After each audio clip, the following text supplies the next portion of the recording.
আমি বারবার বলেছিলাম যে আসুন, ঐক্যবদ্ধ হন, সংগঠিত হন, নিজেদের সম্পদ নিজেরা দখল করুন, নিজেদের ধর্মীয় একটা বিষয় নিজেরা রাখুন, নিজেরা পরিচালনা করুন, নিজেরা এর তত্ত্বাবধান করুন।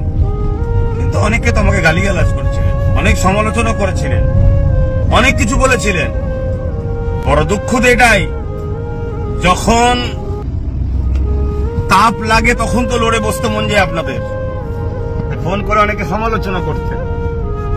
হ্যাঁ, দেখুন 3 বছর কম বেশি আগে থেকে আমি বলে আসছি, যেমন একটা দিন আসছে দিশে হারা হয়ে যাবে, চোখের পানি নয় খুন বেরোবে। এখনো তো কিছু হয়নি। অনেক গাল দিয়েছেন দাদা হুজুরের আওলাদ নবীর খানদানকে, অনেক গাল দিয়েছেন। সেই দুঃখগুলো ভুলে যায়নি, কথাগুলো ভুলে যায়নি। এবং আমরা যে সেকুলারের নামে যেসব রাজনীতির দলকে ভোট দিয়ে ক্ষমতায় এনেছি, তাদেরকে একটু বলুন না লড়ে চড়ে বসতে।